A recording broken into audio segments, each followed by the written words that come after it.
Bon, ben, hey, bonsoir tout le monde, ça va bien? Good. On va commencer ça tout de suite, bougez pas, là. Désolé, on était un petit peu à la dernière minute. Donc, séance ordinaire du 3 mars 2025. Il est présentement 20 heures, bien juste. Point 1.1, ouverture de la séance. Tout le monde est d'accord? Oui. 1.2, l'adoption de l'ordre du jour. Est-ce que j'ai un proposeur? Tu rajoutes point d'affaires nouvelles? Ah oui, c'est vrai, j'ai des affaires nouvelles, moi, là, en plus. Regardons ça. On va aller, merci Jacques. Affaires nouvelles 8.1 A, on va ajouter programme de reboisement social. Puis on va revenir. Donc, adoption de l'ordre du jour, Jacques? Tout le monde est d'accord? Oui. Adoption du procès verbal des séances de février 2025. Est-ce que j'ai un proposeur? Fred. Parfait, Fred. Dépôt de la correspondance à 1.4. Non. Jacques, parfait, merci. Good. Tout le monde est d'accord? Oui. Good. Donc, 1.5, période de questions de l'Assemblée. On va faire comme on a fait dans la dernière année. On va se garder des questions pour le dossier éolien pour la fin. Donc, si vous avez des questions par rapport à n'importe quoi d'autre, vous avez la parole. Est-ce qu'il y a d'autres questions? Monsieur? Oui, donc c'était pour... Est-ce que vous pouvez vous nommer? Oui, excusez-moi. Parlez fort, le micro est ici. Parade Avril, Sectec. Parfait. Donc, en fait, c'était pour contester le règlement qui était mis pour une tarif pour le chemin de Canton le Jeune. Il y avait un 550 $ par unité et un 275 par demi-unité. Oui. Donc, j'ai préparé une lettre pour chacun de vous. OK. Donc, si je peux vous le passer.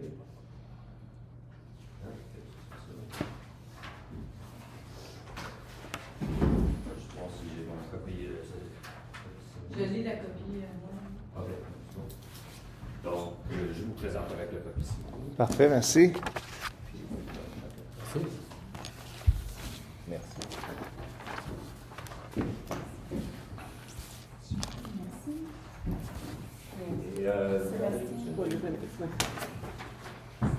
OK, on va noter que la lettre est déposée officiellement par M. Avril. Est-ce qu'il y a des questions? Je veux juste, par rapport à ça, là, la surtaxe, juste pour que vous compreniez un peu la lettre qui vient de déposer, là, je ne l'ai pas encore lue, mais on en avait parlé à la dernière séance. Dans le fond, c'est un secteur où est-ce que l'entretien et puis le déneigement est beaucoup plus cher que dans le reste du village. Dans le fond, on a calculé là, au kilomètre, là, c'est 17 000 pour entretenir ce coin-là, ce secteur-là, tandis que c'est 10 000 du kilomètre partout ailleurs dans le village. Donc, vous comprenez que pour la population qui demeure dans la partie du village où est-ce que c'est 10 000 du kilomètre, il n'y a personne qui serait intéressé à payer pour le 7 000 d'extra. Donc, c'est pour ça qu'on a fait une taxe pour ce secteur-là en particulier. Question, M. Avril? C'était juste pour dire dans le contenu du lettre, l'idée que, admettons, si quelqu'un utilise seulement une certaine quantité de logement pour arriver chez eux, on ne peut pas les taxer le surplus jusqu'au fin du chemin. Admettons, il faut que le taxe soit appliqué de manière proportionnelle selon l'usage réel. Parfait, c'est noté. Madame Groslot. C'est une question sur notre jour. Oui. Pouvez-vous vous nommer, s'il vous plaît? Parlez fort, le micro est ici. Chandré Golo. Je suis présidente de l'association du Lacran. Je vois le point 1.6, la motion pour le règlement concernant la vente de mise à l'eau. Ouais. Nous, on est en train de travailler le règlement avec Sébastien Moreau et le lac des Jésuites. Est-ce que Sébastien, vous avez avisé qu'on travaillait là-dessus? Il nous a envoyé une communication. Là. Il a parlé avec Valérie, notre directrice générale, cet après-midi. Là. C'est le 1.6, c'est vraiment par rapport à la tarification. Là. Oui, bien justement, ça OK. fait ça. OK. Ça fait un mois qu'on travaille là-dessus au sein du conseil d'administration. Donc, je vais vous déposer un règlement. OK. Parce que le lac des Jésuites, vous avez présenté quelque chose en novembre. OK. Et on s'est parlé, on a eu des discussions. Fait que nous, ce qu'on aimerait, c'est que vous attendiez qu'on vous dépose notre proposition. OK, parfait. Ben, on peut reporter ça. Oui. Le mois prochain, ouais. On peut reporter ça au mois prochain? Oui. Parfait. Fait que 1.6, ça sera reporté. J'avais appelé Valérie pour lui demander s'il y avait une date pour un changement de tarification. Parce qu'on ne savait pas dans le temps à quel moment il fallait déposer ça. Elle m'a dit ça peut se faire en tout temps. Ouais. On a parlé à Sébastien, puis on a une rencontre le 10 mars là-dessus. Parfait. On Oui, apprécierait là, que... pas de problème, on va reporter. OK, bien merci beaucoup. Monsieur, non, c'est tout? Parfait. Est-ce qu'il y a d'autres questions? Madame Gervais? Oui. À la séance du mois de février, Oui. il y a eu une autorisation pour la prise en charge par la municipalité de la voirie de l'eau potable du développement résidentiel, le domaine du lac Croche. Oui. Mes questions là-dessus, c'est, il me semblait que pour que la municipalité prenne la charge, le domaine, tous les territoires devaient être vendus ou vendus. Fait que là, ma question, est-ce que c'est quoi le pourcentage de terrains qui sont vendus? Ça va être quoi le coût de cette prise en charge-là? Puis qui va payer pour? Est-ce que ça va être imputé à tous les citoyens ou ça va être une taxe de secteur? Ça va être une taxe de secteur. Je ne sais pas le pourcentage de terrains qui sont vendus. Y a-t-il quelqu'un ici qui le sait? Non. Fait que ça, je ne sais pas. Je ne sais pas non plus les coûts qui sont reliés exactement là, à la prise en charge. Je veux dire, un promoteur qui paye pour les infrastructures d'un quartier où est-ce qu'on va retirer des taxes foncières, c'est pratique courante partout au Québec, là, que la municipalité reprenne les chemins, là, comme on peut dire. Donc, j'ai pas une réponse officielle. Là, va pouvoir vous revenir pour vous donner une réponse. Là. On va attendre une réponse là-dessus. Mais, ouais, c'est ça. Il va falloir attendre une réponse. Là. Je pense pas qu'on ait l'information pour répondre à ça tout de suite. Là. Par rapport à ça, la question, est-ce qu'il y a un minimum de terrain qui doivent être développés pour que... Non. Mais ma question est s'il y a seulement 5 terrains de vendus qui sont au bord du lac, vous allez avoir à entretenir le chemin juste à partir de la rue principale jusqu'au fond pour ces gens-là? Oui, probablement, mais À ce comme moment-là, ouais. qui va payer? Est-ce que c'est tout le monde ou si c'est le secteur? Ben, à la base, là, j'ai pas exactement toutes les technicalités, mais juste pour vous expliquer rapidement, là, parce qu'on est en train de faire un exercice similaire pour une autre partie dans le village, là. C'est des infrastructures qui chiffrent là, dans les millions. Là. On parle de où est-ce que le territoire que je vous parle, c'est un terrain d'un monsieur là, derrière le vignoble, dans le fond. Puis aller installer les infrastructures, là, la municipalité, là, ça nous coûterait environ 2 millions de dollars. Donc, quand il y a un promoteur qui décide de dépenser cet argent-là pour installer des infrastructures, puis après ça, donner les chemins à la municipalité, c'est définitivement avantageux pour la municipalité parce que à moyen terme, on espère qu'il va y avoir des maisons là, puis qu'il va y avoir des gens qui vont payer des taxes foncières. Puis on n'a pas investi dans les infrastructures. Fait que financièrement parlant, ça a beaucoup de bon sens. Là. Est-ce que, puis là, je vous donne juste la grosse image, là. Comme je vous dis, j'ai pas les informations à ce moment-ci sur toutes les technicalités. Mais oui, en effet, ça serait à visiter. Tu sais, si on est pour déblayer juste le déneigement jusqu'au bout pour 5 terrains pendant 6 ans de temps, ça n'a pas de bon sens, ça non plus, financièrement, là, à un moment donné. Donc, c'est de quoi qui va être à vérifier, là. Ma question, c'est Marcel Layette. Suite à ça, même s'il vous donne, si vous prenez possession du chemin, s'il vous donne le chemin, Ouais. parce que là, quand c'est un terrain privé, la municipalité n'a pas d'affaire là, mais s'il y en a deux qui se bâtissent à l'autre bout, vous allez être obligé de les déneiger. Mm-hmm. S'il y en a, même s'il y en a juste deux. C'est exactement ce que je viens de dire. C'est à voir, justement, pour pas qu'on soit dans une situation où est-ce qu'on va donner du service à 5 personnes sur le bord du lac, puis qu'on passe partout ailleurs, là. La municipalité peut s'ils sont obligés de dire on va commencer à te bâtir au premier au bord à Tananette, dans le chemin. Ouais. C'est ça qui est.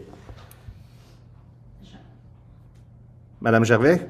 Oui, concernant on a beaucoup de développement à Sainte-Foy.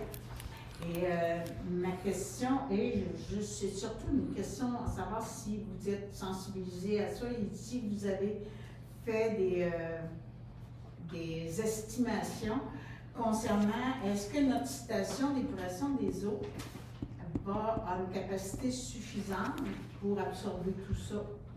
L'eau potable, est-ce que nous allons avoir suffisamment d'eau potable pour toutes ces installations-là?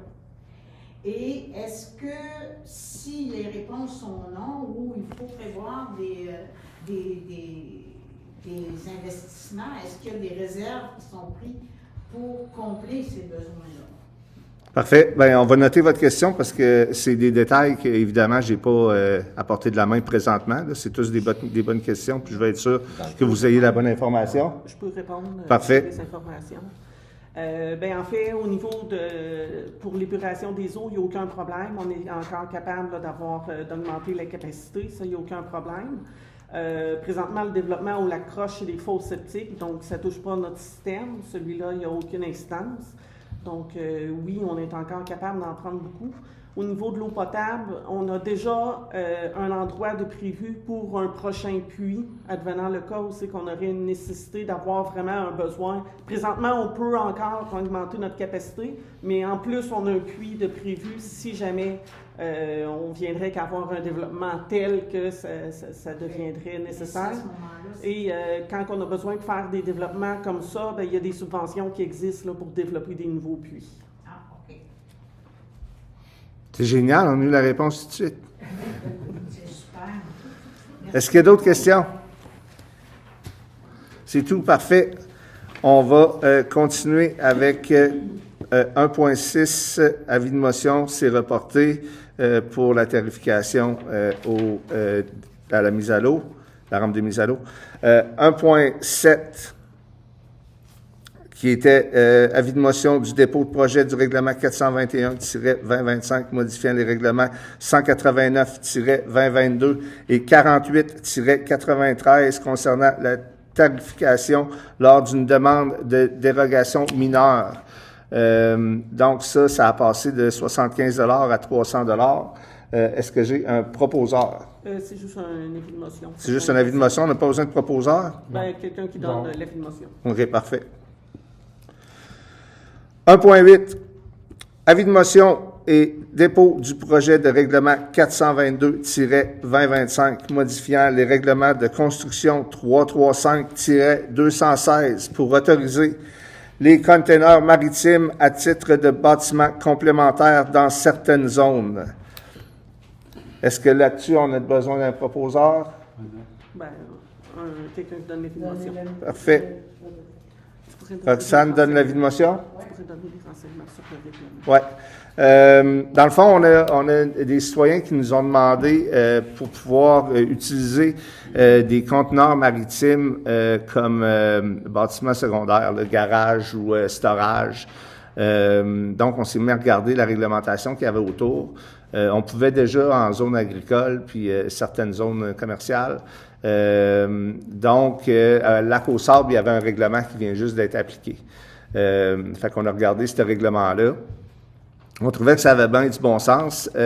Donc, ce qu'on a fait, c'est qu'on permet 2 containers en zone commerciale, industrielle, légère ou lourde. Puis, dans les autres zones, qui se trouvent être les zones résidentielles, pas en zone de villégiature, là, juste dans le périmètre urbain, ils peuvent avoir un container de 20 pieds maximum, et puis l'extérieur du container doit avoir un revêtement extérieur, là, donc qui va en harmonie avec les bâtiments qui sont déjà en place. Donc, s'ils veulent se servir d'un garage, avoir ça comme garage, ben ils peuvent l'avoir. C'est juste qu'il faut que ça soit ça respecte les normes qui sont déjà là pour des bâtiments complémentaires. Et puis, il faut que le revêtement extérieur soit apposé sur la structure. Donc, en gros, c'est pas mal ça, le règlement. Est-ce que j'ai... fait que là, on avait une personne? Oui. Parfait. Good. 1.9. Appui à la FQM pour les camps de jour. Les enjeux, dans le fond, c'est que on a eu une demande d'appui. Dans les camps de jour à travers le Québec, il y a de plus en plus d'enfants avec des difficultés qui ont besoin d'éducateurs spécialisés, et ainsi de suite. Donc, on a décidé, évidemment, de donner notre appui à ça parce que ça nous arrive ici même sur le territoire. Donc, est-ce que j'ai un proposeur? Tout le monde est d'accord? Oui. 1.10. Offre de services professionnels en droit municipal pour un service de première ligne. C'est un service qu'on renouvelle à chaque année. Là. C'est un genre de 1-800. J'ai des problèmes légaux. Là. C'est des avocats qui se spécialisent en droit municipal.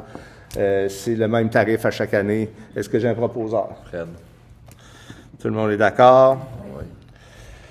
1.11. Mouvement Santé mentale Québec. Proclamation de la Journée nationale de promotion de la santé mentale positive. Ça aussi, ça revient chaque année. Ils veulent que on fasse la promotion de ça sur nos médias sociaux. Évidemment, on va de l'avant. Est-ce que j'ai un proposeur? Tout le monde est d'accord? Oui. 1.12. Demande d'appui de la municipalité d'Ogden. Dénonciation au gouvernement du Québec en lien avec l'absence d'ajustement financier de certains programmes destinés aux municipalités en raison de la situation économique actuelle. C'est une conversation qu'on a déjà eue avec Mme Lebel et puis son attaché politique. Dans le fond, il y a des programmes comme la TEC, là, à chaque année, il y a le même montant, mais c'est pas indexé au coût de la vie. Et donc, ça fait 3 ans que ces subventions-là, mettons, ont pas augmenté. Ça appauvrit les municipalités à long terme, là. C'est des programmes qu'on a besoin, donc ça a bien du bon sens. Est-ce que j'ai un proposeur? Jean. Tout le monde est d'accord? Oui. 1.13, adhésion annuelle à la COMBEC de l'inspecteur en bâtiment et en environnement. C'est un service à laquelle notre inspecteur en bâtiment doit être membre. C'est 380 par année. Est-ce que j'ai un proposeur? Fred. Tout le monde est d'accord? 1.14, formation ADMQ pour la directrice générale pour démarche d'un projet municipal de la décision à l'implantation d'un projet. C'est une formation de 399 $. Il y a certaines heures de formation que notre directrice générale doit faire chaque année. Donc, c'en est une qu'elle doit faire. Est-ce que j'ai un proposeur? Tout le monde est d'accord? Trésorerie 2.1, approbation des comptes de février 2025 et des écritures du journal général. On est à 594 038 $ et 78 sous. Est-ce que j'ai un proposeur? Fred. Tout le monde est d'accord? 2.2, demande de contribution financière du club de gymnastique Les Ritournelles. C'est négatif. Est-ce que j'ai un proposeur? Julie. Tout le monde est d'accord? Oui. 2.3, transfert du régime de retraite de Fiducie Desjardins vers Desjardins Assurance. Ça arrive à la grandeur du Québec, là. C'est un changement que c'est chez Desjardins. Il faut qu'on passe une résolution. Est-ce que j'ai un proposeur? Tout le monde est d'accord? 2.4, vente des immeubles par défaut de paiement des taxes. Nomination d'un représentant et d'un substitut afin de représenter la municipalité lors de la vente. Je vais être le représentant et Jacques Tessier va être le substitut. Est-ce que j'ai un proposeur? Tout le monde est d'accord? 2.5, PA Bisson, décompte progressif numéro 10. On approche la fin. Pour le nouveau garage municipal. Celui-ci est de 20 697 et 76 sous. Ça me prendrait un proposeur. Fred. On passe à 4. Toponymie municipale, nomination des chemins. Donc, on a une problématique là, dans le coin du chemin du Colomb. Pour qu'on ajoute le chemin du lac de la Roche, qu'on nomme ce chemin-là. Puis, est-ce que j'ai besoin des deux? Je peux faire les deux? Tu peux faire tout ensemble. OK, parfait. Et puis, l'autre, dans l'autre dossier de toponymie, là, c'est le nom des rues du domaine du lac Roche. Donc, ce ne sera pas long, je vais aller à 4.1, je vais vous dire tout de suite le nom des rues. Domaine du Lac-Roche, c'est la Domaine du Lac-Roche, rue du Belvédère, rue de l'Étang et rue du Boisé. Est-ce que j'ai un proposeur? Julie, tout le monde est d'accord? Et puis, à 4.2, consignation, installation d'une station de récupération des contenants consignés. C'est un point qui va être reporté. On passe à 6.1. Demande de dérogation mineure pour le 131 5e Avenue du Lac-Roche Sud. C'est accepté partiellement. Dans le fond, on suit les recommandations du comité consultatif en urbanisme. Est-ce que j'ai un proposeur? Est-ce qu'on peut? Jacques. Pas tout de suite. Jacques, tout le monde est d'accord? Oui. Parfait. 6.2. Demande d'une citoyenne afin de modifier le règlement du zonage 337-2016 afin de permettre les poules en périmètre urbain. C'est non. Ça a déjà été visité pour plusieurs raisons. Là, c'est négatif. Donc, est-ce que j'ai un proposeur? Roxane. Tout le monde est d'accord? 6.3, Association forestière de la vallée du Saint-Maurice, le mois de l'arbre et des forêts, c'est notre commande d'arbres qu'on fait au mois de mai à chaque année. Est-ce que j'ai un proposeur? Fred. Tout le monde est d'accord? 6.4, demande de chez Julie Bistrot Gourmet. C'est pour ceux qui ne le savaient pas, là, chez Léoma, ça va devenir le bistrot de Mme Julie Noël. Donc, demande de chez Julie Bistrot Gourmet afin de pouvoir utiliser le stationnement de l'hôtel de ville pour son commerce. Quand tu as une licence de commerce, ben, ça te prend des stationnements qui sont hors rue. Elle les a pas. Faut que ça soit en dedans de 150 mètres. Fait que pour faciliter la demande de Mme Noël, on y a offert les stationnements à l'hôtel de ville. C'est aussi simple que ça. Est-ce que j'ai Roxane propose? Parfait. 6.5, offre de services pour l'aménagement et l'entretien des espaces paysagers de la municipalité. Donc, c'est des fleurs qu'on met dans le village. Là. Ça a augmenté de 150 $ par rapport à l'an passé. Est-ce que j'ai un proposeur? Jacques. Tout le monde est d'accord? On passe à 7.1, demande du comité du Grand Bazar du Printemps. C'est pas mal tout le temps les mêmes demandes là, pour faire des photocopies et ainsi de suite. Là.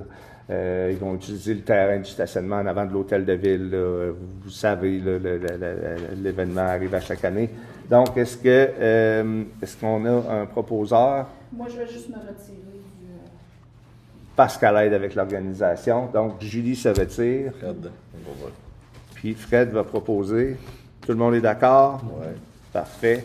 7.2, embauche d'un technicien en éducation spécialisée pour le camp de jour. Ben, le sujet qu'on parlait tantôt, justement, cette année, là, on a décidé d'y aller puis de se trouver une ressource pour nous donner un coup de main avec ça. On a engagé Arnaud Joly-Bourdage Est-ce que j'ai un proposeur? Julie. Julie. Tout le monde est d'accord? Parfait. Et puis, on arrive à Affaires nouvelles. 8.1a, programme de reboisement social. Dans le fond, il y a un programme là, qui existe au Québec pour pouvoir planter des arbres dans ta municipalité. Nous, on est en train de regarder, là, quand on arrive à Sainte-Tech, le long du chemin de fer, il y a un programme avec le CN, mais là, ce programme-là, il n'est pas ouvert présentement. Ce qu'on aimerait, c'est pouvoir planter des arbres. Des fois, il y en a, des fois, il n'y en a pas, des fois, il y en a. Tu sais, l'entrée du village, c'est un petit peu bizarre. Fait qu'on se dit, si on pouvait planter des arbres tout le long du chemin de fer, ça serait bien pour les résidents qui sont là et qui regardent le chemin de fer à journée longue. Puis après ça, sur l'autre axe, où est-ce qu'il y a l'ancien terrain de chez Golo, là, l'ancienne scierie, et puis le garage municipal, si on pouvait mettre une haie d'arbres devant ça. Donc, on a trouvé un programme qui s'appelle le programme de reboisement social. On voudrait appliquer pour ça, pour voir si on serait capable d'aller chercher des sous pour planter des arbres. Est-ce que j'ai un proposeur? Roxane. Tout le monde est d'accord? Good. Parfait. On y va à 8.2, question de l'assistance. On va faire comme on a fait dans la dernière année. Si vous avez des questions par rapport à l'ordre du jour, avant de passer aux éoliennes, on va prendre ces questions-là en premier. Puis après ça, le plancher va être ouvert à toute autre question. Madame Golo. C'était par rapport à la dérogation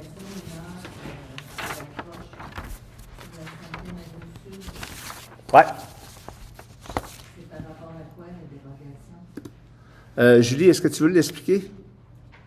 En gros, cette personne-là, elle veut vendre sa maison, fait que c'est des affaires déjà acquis qu'elle veut mettre en norme déjà, mais il y a des affaires qu'on a acceptées partiellement, mais qu'on a suggérées partiellement à la municipalité. Par cœur, Je les ai ici. Tu veux le dire? Oui, je vais reprendre ça. Dans le fond, c'est quelqu'un qui veut vendre sa propriété. Il y a des choses qui ne sont pas tout à fait aux normes. Il veut se mettre aux normes. Il a monté son dossier pour la dérogation. Donc, le CCU suggère la dérogation mineure concernant l'implantation du chalet dérogatoire de 5,23 mètres sur la marge de recul avant.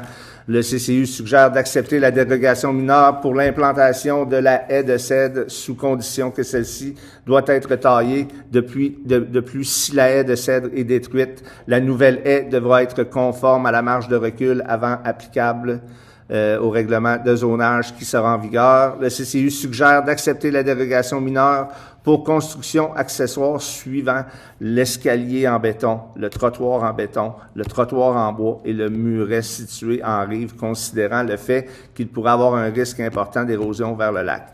Le CCU recommande de refuser la dérogation mineure pour le mur de soutènement qui empiète chez le voisin sur le lot 4757-311 et le CCU suggère de refuser la dérogation mineure pour le quai considérant l'empiètement chez le voisin sur le lot 6017-137. Donc, c'est une proposition du CCU qui a été adoptée unanimement par le CCU. Donc, on y va avec leurs recommandations. Est-ce qu'il y avait d'autres questions? Madame Gervais? J'en ai plus qu'une, non? Je voulais savoir si vous avez trouvé le directeur des travaux publics. L'assistant directeur des travaux publics? Non. Il y a eu une offre d'emploi pour un directeur. Oui, c'est ça. Ouais, l'assistant directeur? Ouais. Oui, bien là, c'est pas encore fait. On a eu une entrevue. Et puis, demain, on le rencontre une deuxième fois. Fait qu'on est rendu là. Mais on se croise les doigts. On pense avoir trouvé un bon candidat. Super. Je vous le souhaite. Est-ce qu'on peut savoir le nom? Non, il n'est pas encore engagé. Okay.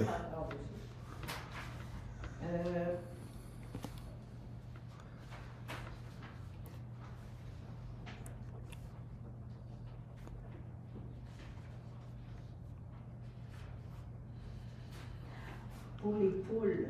Ouais. C'est quoi la raison principale? La raison principale, c'est que l'interprétation de la bonne hygiène est différente d'une personne à l'autre, puis c'est pas une fenêtre, c'est pas une porte qu'on veut ouvrir. Fait que ça c'est la première raison. Puis après ça, il y avait déjà eu une demande avant ça d'un autre citoyen qui avait été refusée. Donc, toutes les raisons pour lesquelles ça avait été refusé au début sont revenues à la surface pendant la conversation. Donc, on a juste décidé d'y aller comme ça, là. Mais la raison principale, là, c'était vraiment ça. C'est des poules, là, à un moment donné, ça fait ce que ça a à faire. Puis, c'est pas tout le monde qui ont la même interprétation des bonnes méthodes d'hygiène. OK. Dernière question. Votre point, là, la subvention que vous avez eue, le reboisement social. On l'a pas encore eu, on va appliquer pour. Ah, OK. Est-ce que dans ça inclut aussi l'élimination de la renouée du Japon? Oui, c'est ça, qui est dans ce point-là? Non, c'est pas venu sur le sujet, mais je veux dire, si on est pour faire des travaux dans ce coin-là, planter des arbres, je vois pas pourquoi qu'on pourrait pas. Ouais, c'est ça, d'en profiter en même temps. Exactement. Là, c'est pas de quoi qu'on a parlé. Parfait.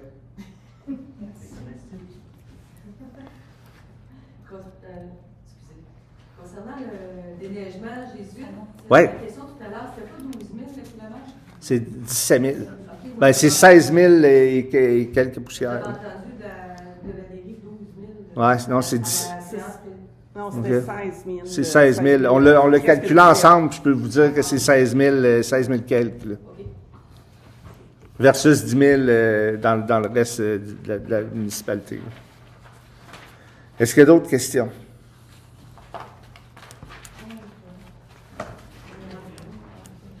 C'est tout? Ben, là, il nous reste, on est rendu aux éoliennes. Parfait, c'est comme vous voulez. Ben, moi, j'aurais une question, Martine Coutier. Alors, les négociations dans le cadre de l'entente cadre sont en cours. Oui. Est-ce que vous pouvez nous dire comment qui fait partie en fait, le comité de la négociation se fait entre deux parties? Ouais. TES, du côté des municipalités, du côté de la MRC, qui est à la table? Qui est à la table? Ouais. Les dirigeants de la MRC, la préfète et puis le contentieux de la Fédération québécoise des municipalités. Donc, est-ce que vous êtes là, les élus? On n'est pas à la table de négociation quand ils se parlent, mais ils nous reviennent, on se parle entre nous et ils retournent. OK. Donc, vous dites déjà de la FQM? Oui, exactement. Okay. Puis on sait que la FQM, en fait, on sait que Tess Mauricie paye un montant de 83 000 pour les frais d'accompagnement offerts par la FQM à... Non, ils ont accepté à l'entente cadre de verser 83 000 pour les frais que la négociation allait coûter, allait encourir. Là. C'est pas spécifique à la FQM, c'est les frais de communication, la boîte de com, la personne qui est la consultante, l'ancienne personne qui travaillait au BAP, ainsi de suite. Là. C'est général. Là. Qui sont ces personnes? Parce que la négociation, c'est 30 jours, c'est un mois, là, ça a commencé le 14 février. Ouais. Il y a beaucoup de monde qui vous accompagne, d'après ce que je comprends. Là? Ouais. Alors, c'est pas juste la FQM, c'est pas juste... on avait entendu parler qu'il y avait un maire aussi qui était à la table de négociation, le maire de Notre-Dame de Montauban, c'est pas exact? Je crois pas. Ben, peut-être, il est l'assistant préfet, fait qu'il serait là à titre d'assistant préfet, là, parce que je sais que la préfète est à la table des négociations, là, fait que peut-être qu'il est là quand elle n'est pas là, il se split peut-être ça à deux, là. Si je reviens sur cette entente-là, elle a pour but, en fait, que les deux parties s'entendent sur les retombées économiques régionales. Oui. Et sur certaines conditions de développement de TES, du parc d'énergie renouvelable de TES Mauricie. Hein. Vous comprenez, c'est le parc d'énergie renouvelable de TES Mauricie, dans la MRC. Ouais.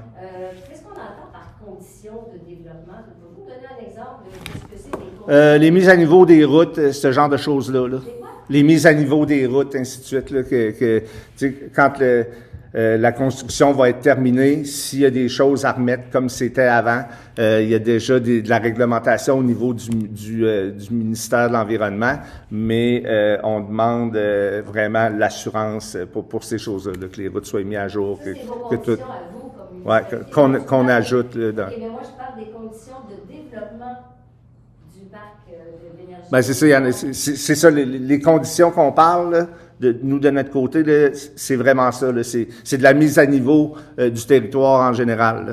Que vous voulez, par exemple, que TES prévoit de payer ces choses-là. Oui, qui prévoit de payer ça, qui prévoit d'utiliser de la main-d'œuvre locale, tu sais, toutes des choses qui ont du bon sens, là. Utiliser des camionneurs du coin, et ainsi de suite, là. Mais M. Drouin, moi, la question que je vous pose, Ouais. c'est sur certaines conditions de développement du parc de TES Ouais. Mauricie. Ben, Nous, moi, ils ont des conditions de développement aussi. Non, c'est ça. Les conditions de développement qu'on parle, là, c'est vraiment les conditions de mise à niveau, ainsi de suite, là. Vous ne demandez rien, eux autres, dans la négociation, parce que tout ça est confidentiel. Non, ils ne nous demandent rien dans la négociation. Ouais. Dans l'entente de négociation, c'est dit que après le 15 mars, on va connaître la répartition des éoliennes sur le territoire, on va savoir combien d'éoliennes par municipalité. Ça va être officiel, mais tout le reste va être confidentiel. Alors, quand je lis très attentivement que vous devez vous entendre sur les retombées régionales, ça va être public. Les retombées financières ou économiques. Mais tout le reste va rester confidentiel pendant au moins 2 ans. Non, c'est pas ça. Non, ce qui est confidentiel pendant 2 ans, c'est si on s'entend pas. Dans le fond, là, pour mettre ça en termes bien clairs, là, c'est que si on s'entend pas, on veut pas que notre linge sale soit en public pendant 2 ans. Fait qu'on va finir la négociation, puis on va dire on s'entend pas, ça finit là. Puis quand on va arriver au BAP, on va dire on a eu des négociations avec eux, puis on s'est pas entendu. Puis dans 2 ans, les gens découvriront sur quoi qu'on s'est pas entendu, mais c'est à ça qu'elle sert la clause de confidentialité. Si on s'entend, tout est public.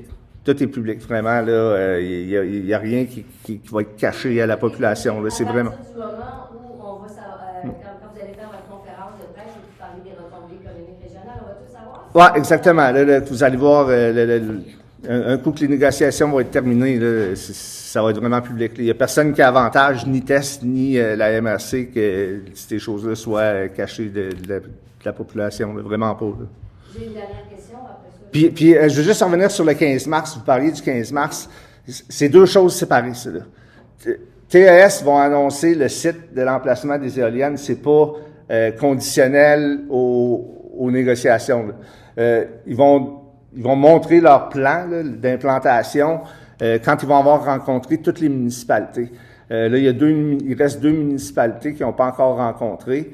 Fait qu'une fois qu'ils vont avoir fait ça, c'est leur horaire, puis ils vont annoncer ça quand ils veulent. Là. Les négociations, eux, on s'était donné jusqu'au 15 mars. Là. Ça, c'est séparé de ça. Là. L'annonce de où est-ce que les éoliennes vont être, là, c'est pas connecté aux négociations. Là. Mais les tests disent toujours que ça va être d'ici la fin mars. Ouais. Bon, OK. Ils vous ont déjà rencontré? Ici, à Sainte-Tech, oui. Alors, on est toujours à 6-12 éoliennes? On est toujours dans les mêmes normes. C'était de 6 à 10. Puis les zones constructibles sont toujours les mêmes. Tu sais, nous, là, c'est ça que j'expliquais la dernière fois. Là, il y a quelqu'un qui posait une question. Je pense que dans tout ça, c'est nous qui a 0 changement depuis la dernière fois qu'ils ont montré des petites taches jaunes. Là. Ils ont comme fait 2 sessions de montrer des zones constructibles. Là. Puis nous, c'est ça, il n'y a rien qui a changé vraiment. Là. On est dans les mêmes nombres, 6 à 10, puis pas mal encore à la même place. Ici, à Sainte-Thé, vous avez raison, on n'a pas de changement en vue, mais si on regarde, à l'origine, il était prévu de la construction de 140 quelques éoliennes industrielles. Là, on est rendu à peu près à 135 selon les comptes qu'on fait, là, parce qu'on se parle, vous savez, entre les municipalités de la MRC, entre groupes. Là. Et là, on est plutôt rendu à 135 éoliennes industrielles. Je le répète, parce que c'est très important d'ajouter ça. Ben, je le sais pas, moi, c'est sérieux, là. C'est ça que Tess dit aussi, mais ce que je voulais aussi vous dire, c'est qu'au départ, il y avait, selon les chiffres qui étaient dans les cartes de 2024, ouais. avril 2024, il y avait plus d'éoliennes dans Deschenaux que dans la MRC Mekinac. OK. Là, maintenant, il y a un glissement. On est autour de, c'est pas confirmé, mais on a quand même des chiffres, là. On est plutôt à 50 éoliennes dans la MRC Deschenaux, 85 dans la MRC Mekinac. OK. C'est quoi votre question? Je veux juste savoir, c'est quoi votre question? Attendez, je veux juste faire mon préambule. Ouais. Mon préambule, il est aussi à l'effet que on a 10 municipalités dans la MRC, là, il y en a 5 qui n'auront pas d'éoliennes, ça on le sait. Okay? Donc, les 5 autres municipalités vont se répartir les 85 éoliennes. Saint-Tite, Sainte-Adèle, Sainte-Tech, Saint-Séverin, puis Grandville, qui n'en aura pas beaucoup. Là. Okay? Est-ce que quand vous négociez, justement, vous avez en tête, justement, que là, ces éoliennes-là vont être sur un territoire beaucoup plus concentré?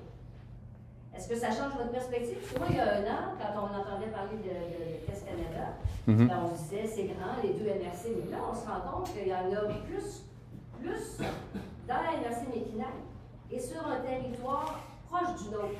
Fait que ça ne changera pas grand-chose. Nous autres, on a 6 à 10, puis on n'est pas trop achalés avec ça.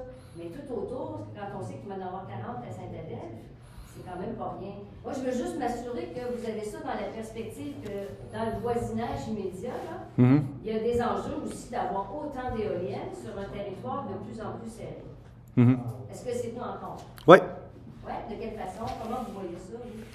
Comment je vois ça personnellement? Ben, aujourd'hui, là, je le sais pas, à part Hérouville, parce qu'ils ont dit qu'il n'allait pas en avoir à Hérouville, là, je le sais toujours pas. Puis j'ai même demandé à Paul Labranche, moi-même, combien qu'il allait avoir d'éoliennes chez eux, puis il me l'a pas dit. Fait que je vais juste finir, c'est mon tour. Fait que je le sais pas. Puis ils n'ont pas encore rencontré Saint-Tite. Fait que je sais pas combien qu'il va en avoir à Saint-Tite. Annie me l'a pas dit parce qu'ils n'ont pas encore rencontré Tess. Puis à Saint-Séverin, la même chose. Saint-Séverin était supposé se rencontrer le soir de la tempête. Fait que ça a été retardé.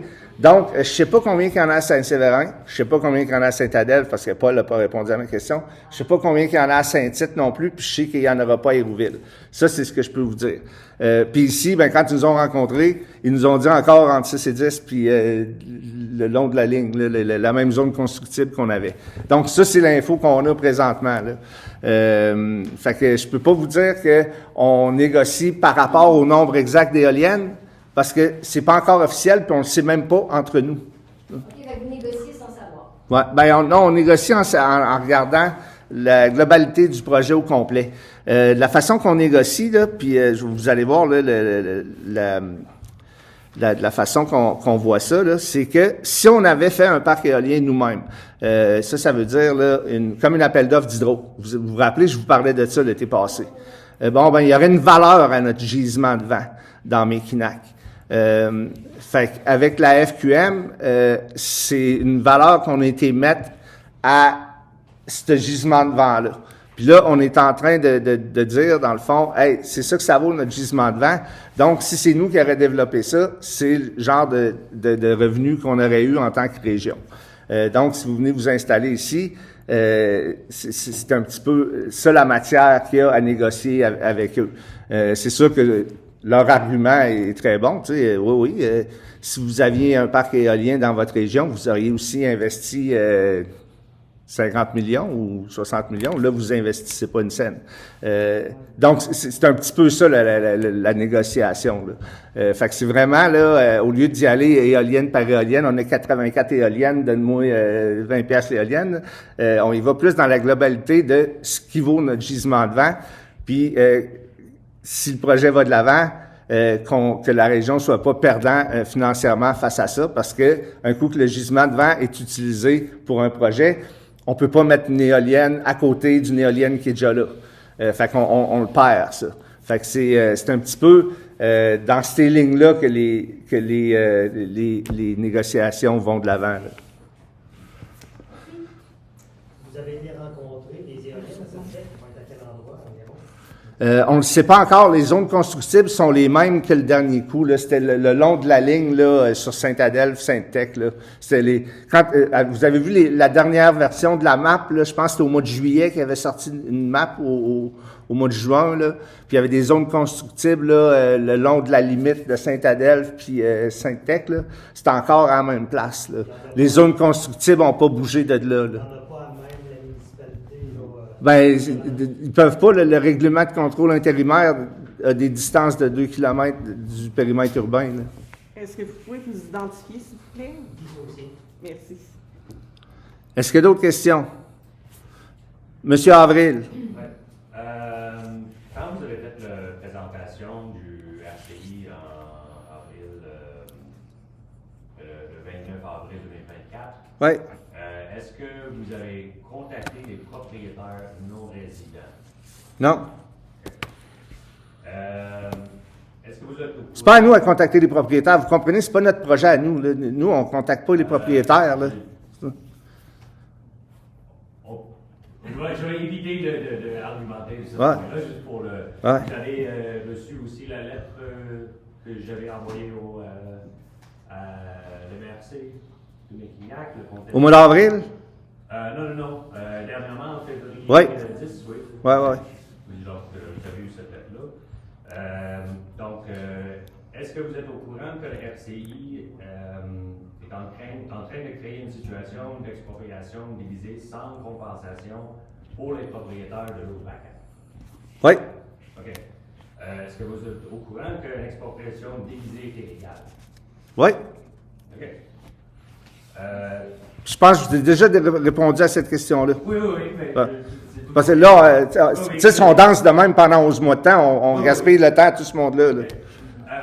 J'ai une copie de la lettre que j'ai renvoyée à vous et à l'MRC. Ouais. Est-ce que je peux donner une copie au conseil? Ben oui, certainement. Est-ce que les conseils ont été informés de cette lettre-là envoyée à tous les maires? Il me semble que oui. Ouais. Vous l'avez vu dans Vous avez tous la correspondance, me la semble. correspondance Oui. de la lettre de M. Il Avril me semble qu'on l'a vu dans la correspondance de février. Puis, juste peut-être une dernière question. Est-ce que vous êtes, probablement que vous n'êtes pas au courant, mais peut-être que vous êtes au courant, j'ai aussi également envoyé le même type de lettre au MAMACH, incluant qu'est-ce que vous avez dit que le MAMACH, vous avez obligé de faire certaines concessions. Mhm. C'est le MEI qui nous a obligés de faire une concession, là, mais... C'est ça. Ils ont reçu la- J'ai comprends qu'il y a une certaine quantité de tenues en otage. Là. C'est pas pour mettre Mhm. la sur quelqu'un. J'ai parlé avec Michel Tremblay, qui m'avait dit quelque chose de semblable aussi. C'est ça. Je vais vous envoyer une copie de cette lettre-là à vous. Vous pouvez la distribuer par la suite à les conseils, etc. Parfait. Pour que vous soyez au courant de la démarche. Je sais pas, je sais pas de ça. Parfait. Si ça vous dérange pas. Merci. Désolé Valérie, je pense que j'ai pas une copie. Ben, je vais prendre celle à Sébastien. Ah, je ok. vais la mettre. Justement Good. aussi la lettre, c'était dédiée à Sébastien. Est-ce qu'il y a d'autres questions? Donc, on a le dépôt de la deuxième lettre de M. Avril. Donc, s'il n'y a pas d'autres questions, on va ajourner la séance. Lever la séance. Lever la séance, je m'excuse. Est-ce que j'ai un proposeur?